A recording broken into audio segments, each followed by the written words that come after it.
All right, let's give this the full treatment. The question, which situation most likely requires communication with those charged with governance? Start with option A, routine classification, reclassifications under the posting threshold. These are the little cleanup entries, moving something from supplies to office expense, or reclassifying a travel charge. They're under the posting threshold, which means they're too small to affect the audit opinion. Because they're routine and immaterial, there's no requirement to tell governance about them. They just don't matter at that level. Now option B, significant difficulties encountered, including constrained access to key personnel during the audit. This one is spot on. Anytime the auditor runs into significant problems during the audit, especially if management makes it hard to get information or delays responses, that's a governance issue. Why? Because it goes to audit quality, integrity of management, and management integrity. The board or audit committee needs to know if their auditors are being blocked, stalled, or restricted. Standards make this communication mandatory. Option C, use of standard audit software. This is business as usual. Whether I use Excel, IDEA, or some fancy data analytics tool, that's an internal methodology choice, not a matter for governance. There's no requirement to communicate it. Option D, minor clerical errors found in invoices. Think typos, duplicate invoice numbers, or a missing comma. These are insignificant errors. Unless they point to a bigger systemic issue, they don't rise to the level of governance communication. So the only correct choice is B, significant difficulties encountered, including constrained access to key personnel during the audit. Here's the logic examiners are testing. Governance wants to know about things that affect audit quality, integrity of management, and the auditor's ability to do the job.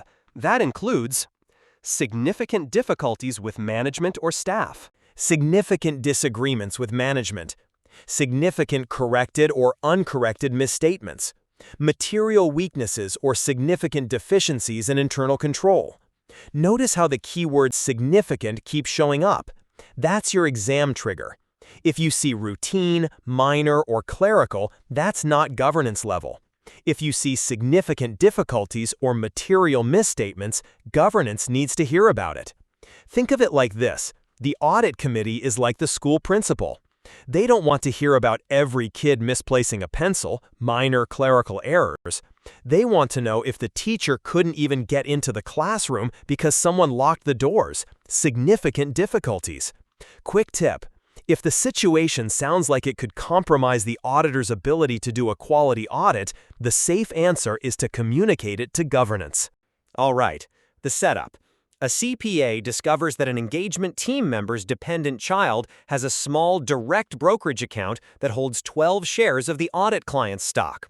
Which action best preserves independence? Start with option A. No action is needed because the amount is trivial. This is the exam trap. It's trying to get you to apply the materiality concept where it doesn't belong. Direct financial interests, whether 1 share, 12 shares, or 12,000 shares, always impair independence when they're held by a covered member or immediate family, which includes dependents. So the "it's too small to matter" excuse doesn't fly here.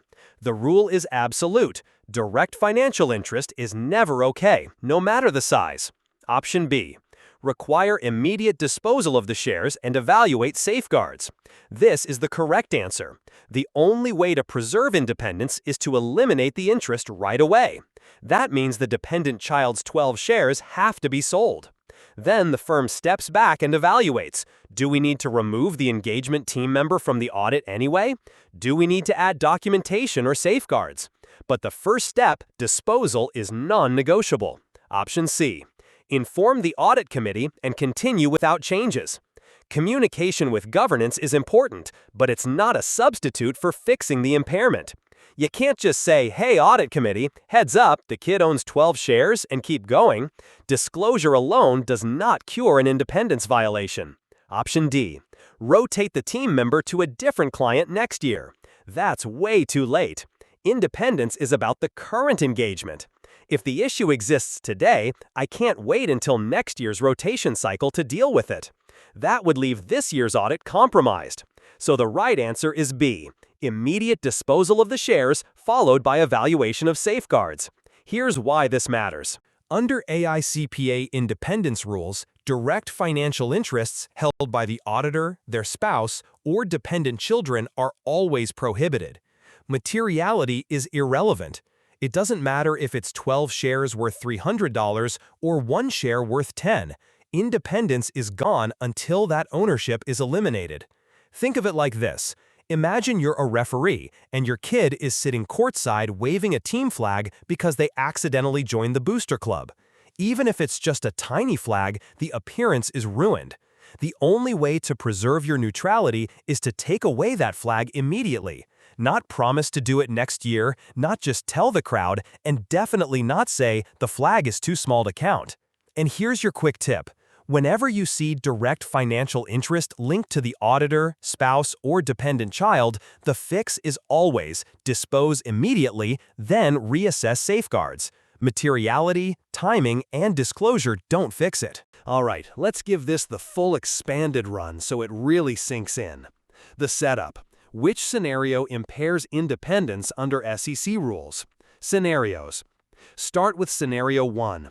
A former audit senior who last worked on the client 2 years ago now joins as the client's internal audit manager.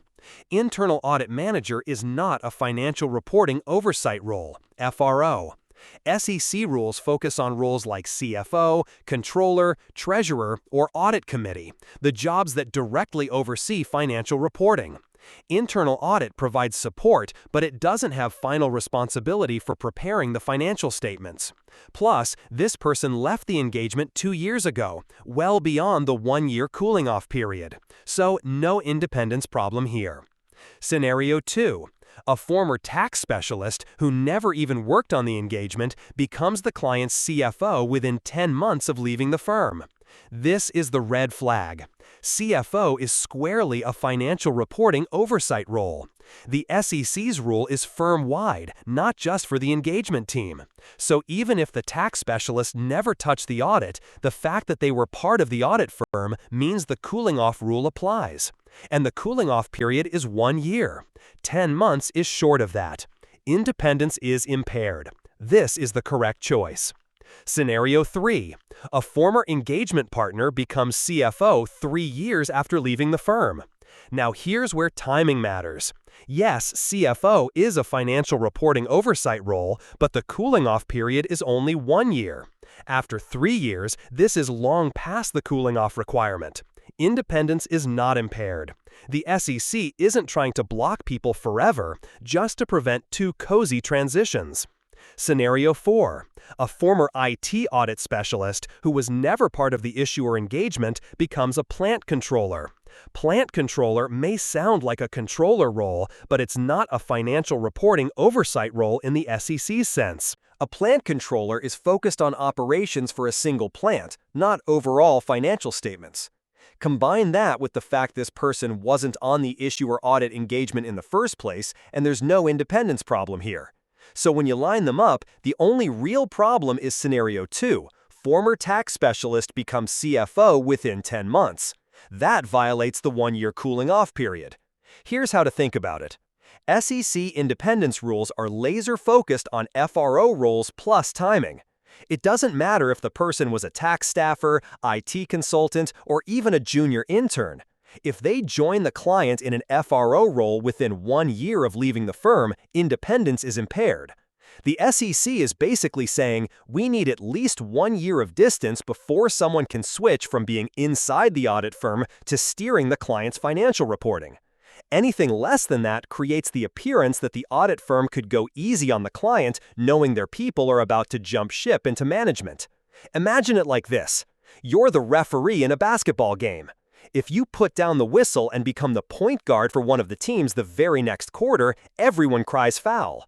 But if you've been out of the game for years, nobody cares anymore. That's the SEC's cooling-off rule in a nutshell. And here's your quick tip. On the exam, when you see CFO, controller, or audit committee within 1 year of leaving the audit firm, independence is impaired. Doesn't matter what role they had at the firm. All right, let's break this down with a little storytelling to keep it lively. The question is about documentation of professional skepticism. Which statements are true? Start with Statement 1.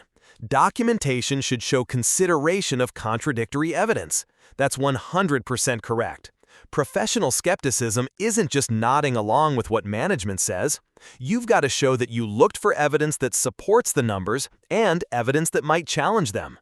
If all you write is "management's story sounds good," that's not skepticism, that's fan club membership.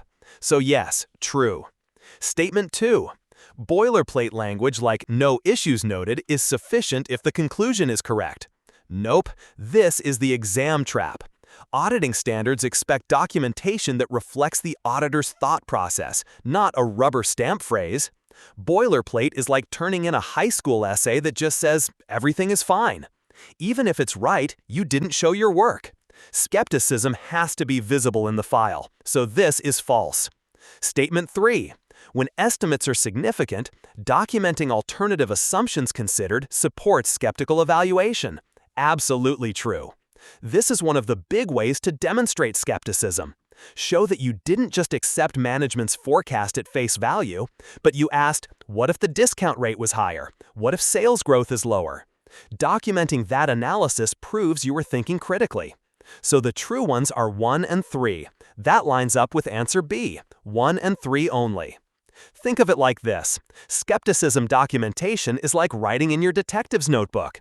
You don't just write "no crimes noted."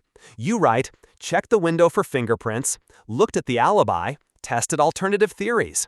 That's what shows you did the work. Quick tip. If you see boilerplate in a documentation question, the exam is waving a red flag. Boilerplate never proves skepticism. What proves it is contradictory evidence and alternatives considered. Let's really unpack this one so it sticks. The question: a firm accepts multiple complex audits but faces experienced staff shortages. Which response best aligns with professional responsibilities? Start with option A. Reduce scope on low-risk areas to fit the schedule. This is the classic shortcut trap. The audit scope is not something you adjust just because you're busy. Scope is dictated by risk assessment and professional standards. If an area is low risk, you can reduce procedures as justified by risk. But that's because of risk, not because the team is understaffed. Cutting corners just to save time violates professional responsibilities. So option A, that's a big no. Option B, delay acceptance/continuance decisions until staffing is secured or engage specialists/redeploy resources. This is the right one. Professional standards require the firm to only accept or continue engagements if it has the competence, capabilities, and resources to perform the audit in line with standards. If you don't have experienced staff, you either wait until you do, bring in specialists, or shuffle resources. This is what quality management is all about, making sure you can deliver before you commit. Option C, proceed and rely on post-issuance EQR to catch issues. This is a misunderstanding of what an engagement quality review EQR does. The EQR is a safeguard, but it isn't designed to fix fundamental flaws like under-resourcing. It's a second set of eyes on significant judgments, not a net to catch all errors. If the team didn't do enough work because of staff shortages, the EQR won't magically make that up. Think of it like spell check. It might catch typos, but it won't write the missing paragraphs for you. Option D, shorten documentation to save hours. This one is almost exam comical. Documentation isn't just paperwork, it's the evidence that supports your opinion. Without it, you can't prove what you did or how you concluded. Saving time here is like telling the IRS, I did my taxes on a napkin because forms take too long. Documentation is the backbone of audit quality, so cutting it down for efficiency destroys the foundation. So the best answer is clearly B. Delay acceptance/continuance decisions until staffing is secured or engage specialists/redeploy resources. Here's the mental picture. Running an audit firm with no experienced staff but still accepting clients is like a restaurant with no chefs taking dinner reservations anyway. Option A is serving half-cooked food because low risk. Option C is hoping the food inspector catches what you messed up after you've already served it. Option D is scribbling everything was fine on the menu instead of cooking the meal. The professional choice is option B. Don't take more customers until you've got the trained chefs or extra support in place. And here's your quick tip. On the exam, whenever you see resource shortages, the correct answer is always secure competence before proceeding. Shortcuts like cutting scope, relying on reviewers, or skimping on documentation are traps. Let's stretch this one out so it's crystal clear and memorable. The question is, which is true on covered members under AICPA independence rules? Step 1. What is a covered member? The AICPA independence rules don't say everyone in the firm is a covered member, but they cast a pretty wide net. Covered members include the entire engagement team, everybody directly working on the audit, anyone in a position to influence the engagement, like national office partners who consult on technical issues, all partners and managers who provide more than 10 hours of non-attest services to the client in a year, partners in the office of the lead engagement partner, even if they aren't touching the job, the firm itself, and its employee benefit plans. So it's not just the team, it's a whole orbit of people around the audit. Step 2. Analyze the statements. A partner in the office that performs the engagement is a covered member. Yes, this is right. Geography matters here. If you're in the same office as the engagement partner, you're pulled in as a covered member. Even if you're a tax partner down the hall who never opens the audit file, you're still in the zone.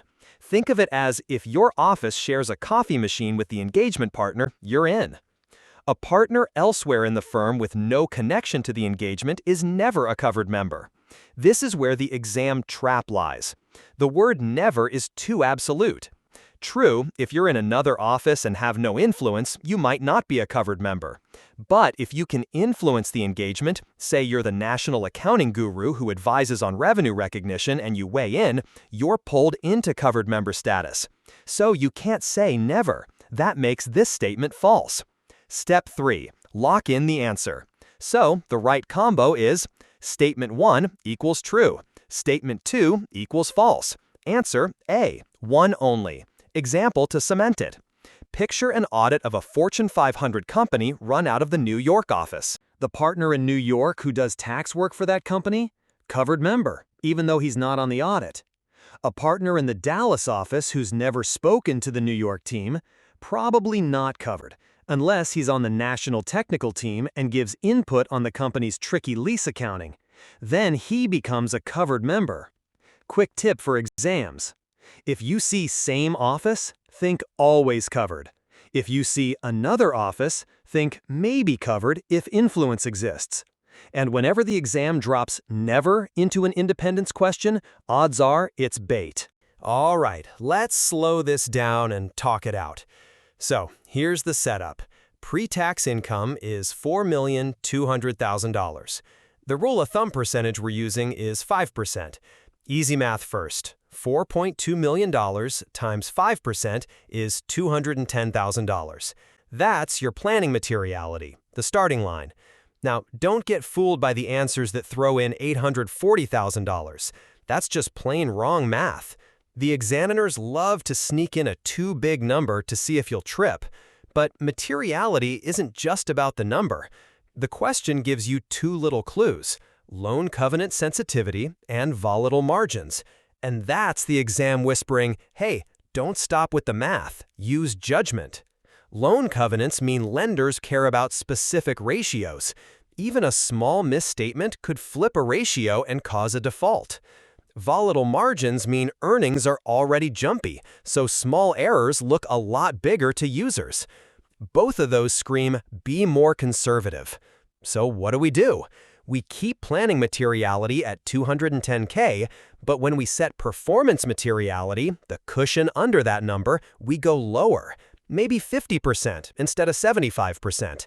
And then we zero in on the risky spots, like the covenant-related accounts. Now let's size up the choices. A says increase tolerable misstatement because of volatility. That's backwards. Volatility means tighten, not loosen.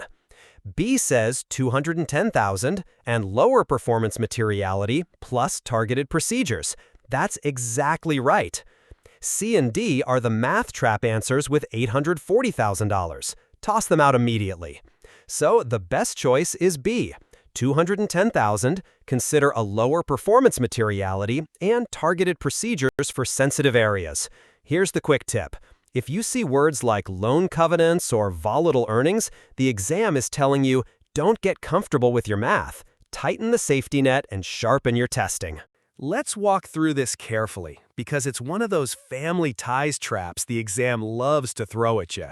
The fact pattern? We're talking about a partner on the audit. That makes them a covered member, so independence rules are strict.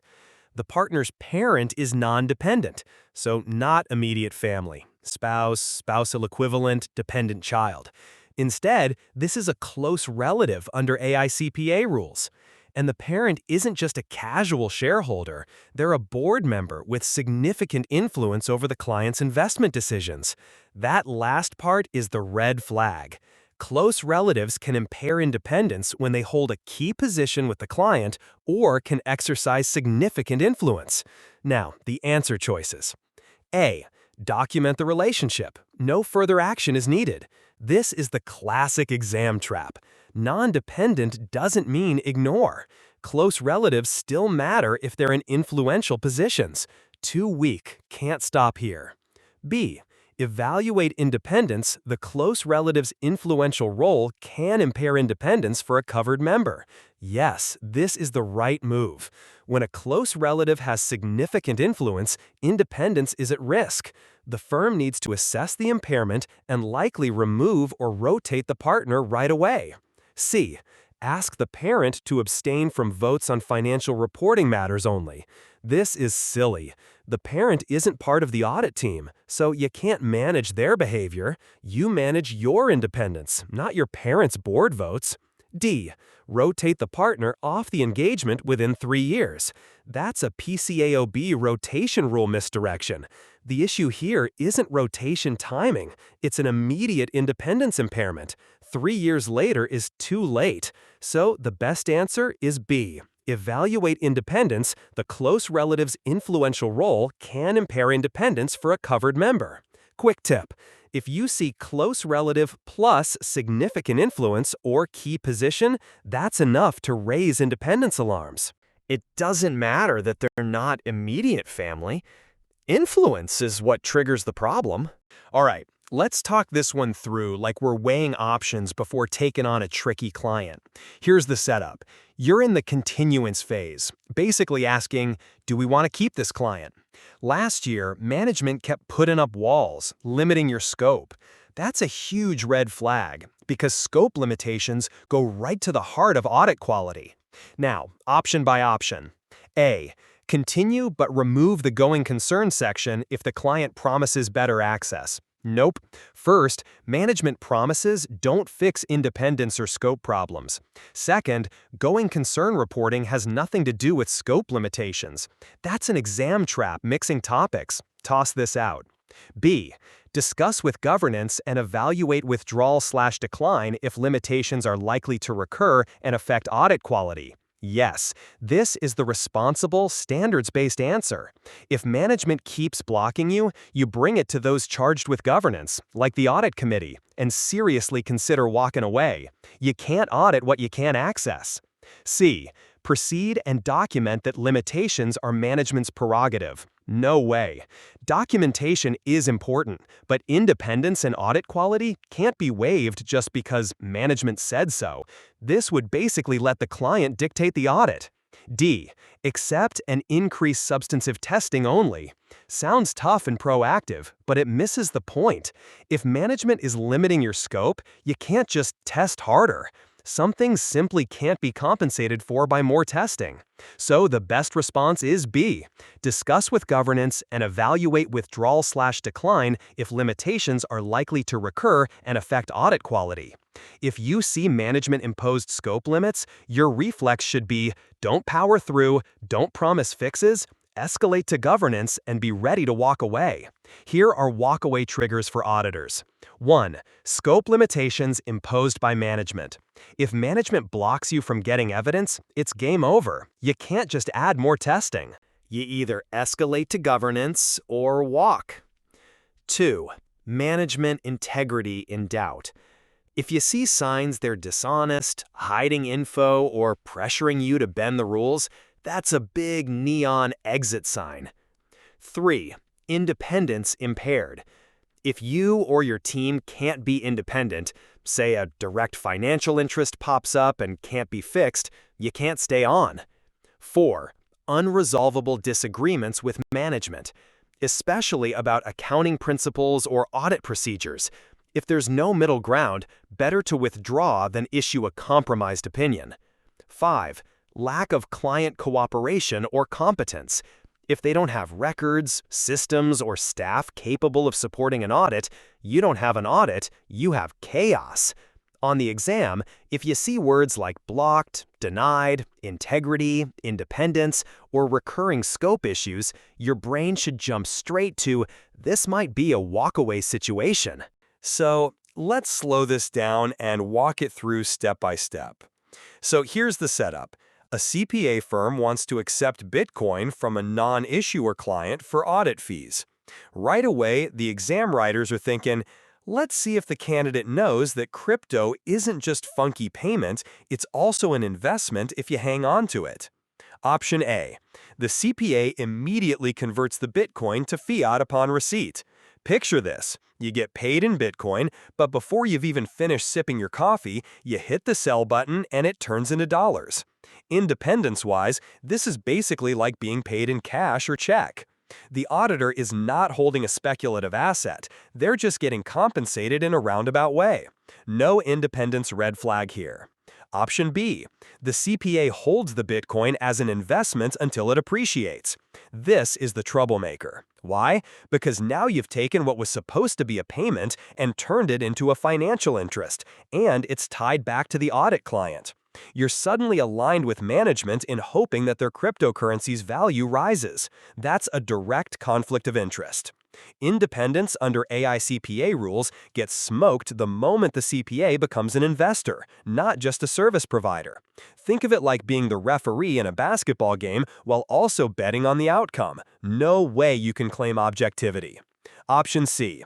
The CPA invoices in USD but allows the client to pay via a processor that remits USD to the firm. Here, the magic happens behind the curtain. The processor accepts the Bitcoin, but by the time it gets to the CPA, it's plain old USD. Independence is safe because the firm never touches the crypto. It's like asking for spaghetti and someone else pre-cuts it into bite-sized pieces before it gets to your plate. You don't care how it got there. Option D. The CPA requires retainers in USD and refunds differences via check. This is just boring, traditional billing. Nothing funky here, independence is intact. If this shows up as an option, it's there to make sure you don't overthink. So the correct answer is B. The CPA holds the Bitcoin as an investment until it appreciates. Quick tip. Anytime crypto shows up in an exam question, split it into two buckets. If it's immediately converted to cash, it's just a form of payment. Independence is fine. If it's held as an investment, it creates a financial interest and independence collapses. Or in plain English, crypto equals okay as cash, fatal as investment.